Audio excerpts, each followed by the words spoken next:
It's Jack from B&T MacFarlane. Today we're going to go over how to choose the right tractor. So let's get into it.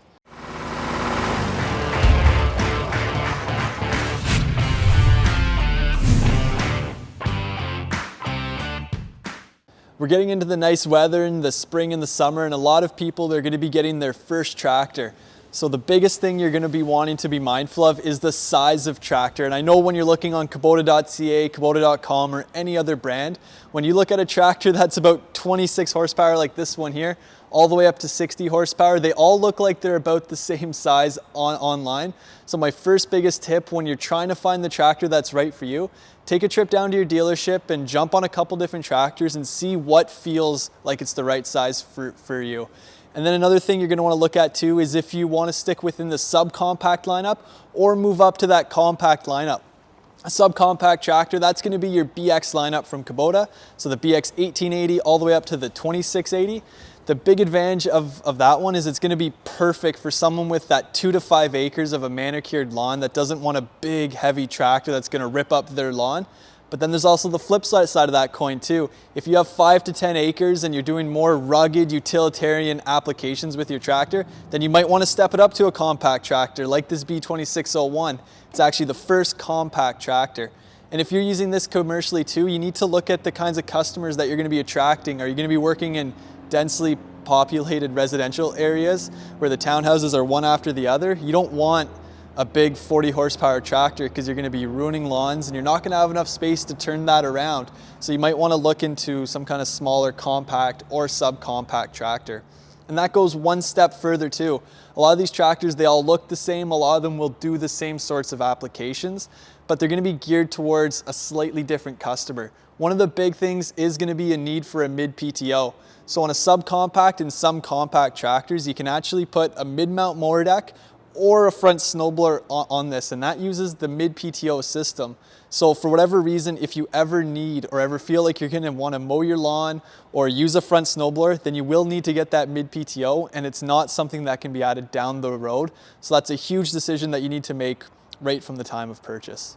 As a lot of you may know, you're not just getting the tractor when you purchase it. You will be getting sometimes 2, 3, maybe even 4, 5, 6 implements with your tractor. And you want to make sure that you're getting the right implements for you, and you want to make sure you're future-proofing yourself in terms of implements as well.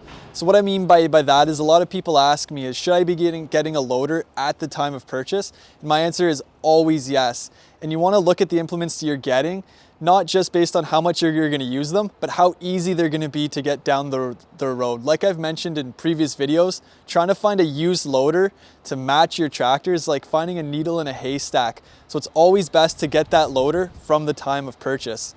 We can also look at the other side of it too. I've had customers that buy 6, 7, maybe even 8 implements at the time of purchase. And a lot of the time they don't end up using them all. So you want to make sure that you're getting the proper amount of implements from the time of purchase. And if it's something like a box scraper or a blade or even a mower deck, that's always something you can stop in and pick up at any time down the road.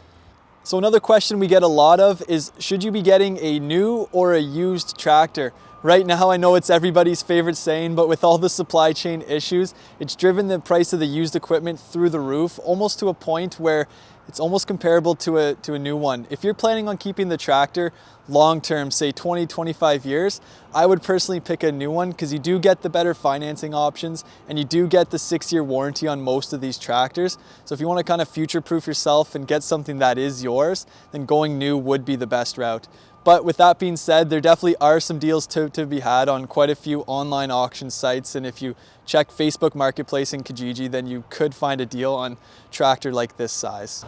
The last thing you're going to want to consider when you're purchasing your new tractor is going to be the financing of it. Whether you pay for it outright or finance it, there's some options from Kubota.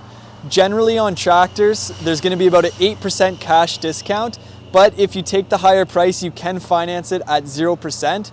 So if you work out that compound interest rate, it works out to about 2.99%. So we like to consider it, either you take the ultra low rate financing or you can take the slight cash discount.